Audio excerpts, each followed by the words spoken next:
So 2 videos have come out in the last 24 hours from Sean Strickland. He has gone in hard on Jake Paul, calling him an absolute disgrace for fighting Mike Tyson. And we're going to have a look at these 2 videos and the importance that is behind them in terms of the mental state of not only Sean Strickland, but pretty much the mental state of everybody that follows combat sports. We'll also talk about Mike Tyson, his preparation for this fight, some of the leaked footage that has come out of him training, and the real reason behind him actually taking this fight. So before we jump into all that, if you could hit like, subscribe and share, I'd really appreciate that. There'll also be a link to my Rumble channel in the description. If you can head over there and follow me, I'd really appreciate that as well. Let's have a listen to see what Sean Strickland thinks about the Jake Paul-Mike Tyson fight. Bullshit, man. It's I mean, how old is Mike Tyson? 60? 57. 57.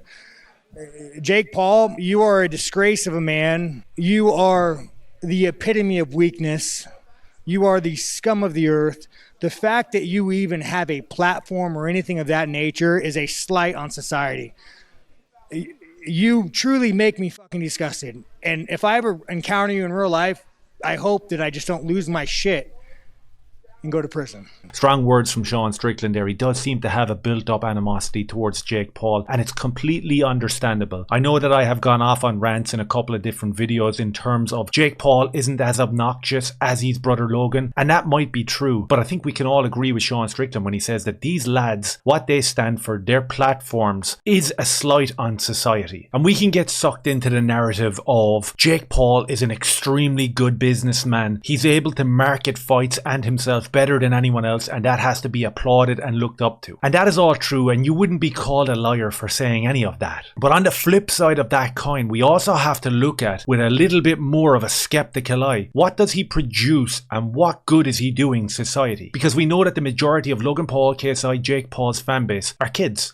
We see it with their disgusting prime drink that is targeted and marketed towards kids. So on one hand, we give them props for being excellent at marketing, and we all look up to these guys as if they're the golden cow. On the other hand, we see kids suffering from mental health issues, from physical health issues, from drinking this type of stuff, or being part of a group that follows it around so ardently that it is burrowing into the mind of young, malleable kids. And in general, the society that has been built up around these social influencers is pretty vile and detrimental across the board. We know that this constant flicking, this constant energy that is put out there by these guys who are monetizing it and making millions and millions of dollars is directed and burrowing into the heads of young children, targeting the happy hormones, targeting the dopamine hits, which leads to many different facets of mental health: ADHD, autism, anxiety, depression, and excluding a very tiny minority of people that watch this become enthused and impressionable and go off and do it themselves. And what you're left with is a huge number of children. The mass of our society are suffering from a deterioration of productivity because they're watching the likes of these guys, because they're flicking constantly on their phone. And it's a huge problem, and these guys play into it massively. So when you see Sean Strickland going after these guys the way he did in the last 24 hours, it kind of sets an alarm bell off in your own head, where it's like, I felt like that for such a long time because I understood it, and I could see that the zeitgeist had changed so much over the last 10 or 15 years because of influencers like this, and the fact that it's promoted. You know, social media, parenting, all plays into this. People giving the kids phones in the first place to watch these fools is just inexcusable. So then you ask yourself, okay, so why can I have such strong opinions on these guys, which I believe to be right, and then flip-flop and be the way I was in the last video, saying, yeah, he's not too obnoxious and he's actually pretty good and he's actually likable in this video? It's like, come on, man. Come on, be consistent. I think if we watch this second video where Sean Strickland talks about his mental health and what he has and what he's achieved, and that it doesn't help necessarily, I think it's an important video and an insight into the way the mind works for a lot of us out there.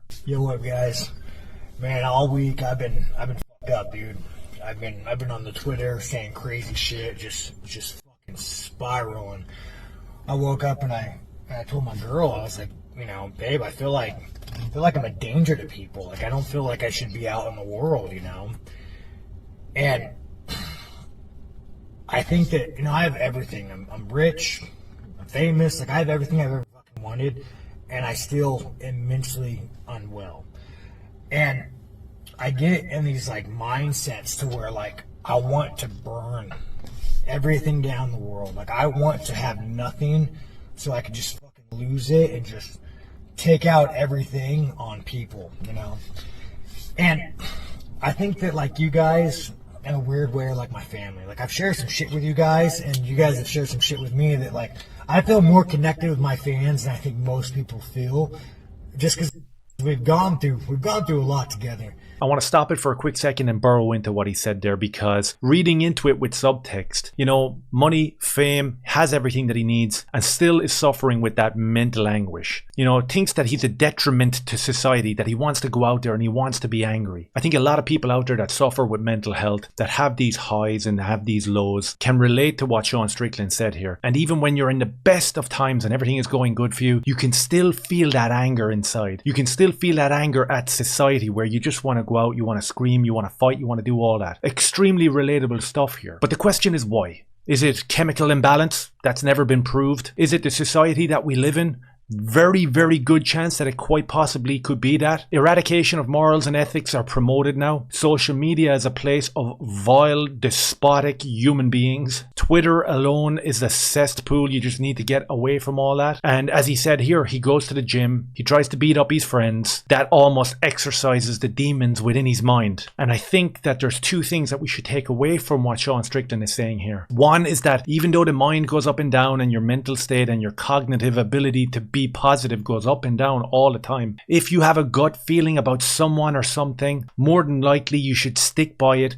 and hold tight with that, because invariably that will turn out to be the actual truth. And that relates to Jake Paul and Logan Paul. We understand that these guys are vile. We should know this all along. They should get no credit from anybody. And the second part of that is that whilst Sean talks about his relationship with people online and that he's online typing and posting and tweeting crazy stuff, that is part of the problem as well. And this is generated by the society that we live in. So reading the subtext of this statement here, we get a great insight into the collective psyche of people out there. And then we see him a couple of hours later in an interview with the Schmo, and he goes in on Jake Paul. There's a correlation there, undoubtedly. We just have to do the work to understand it a little bit better. And my memory is so short that like when I've gone through this week, I think of myself, like once I get past it, I think of myself, oh man, like that was a really rough time in my life.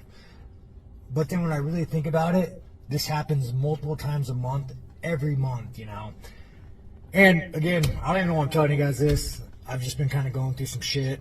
I'm fine. I'll be fine. I'm going to go train right now and try to hurt all my friends, and all the demons will go away. I just want you guys to know that I have everything I could ever want in the world, and I still struggle. So whatever you guys are going through, man, hope you all feel better. Go to the gym, train.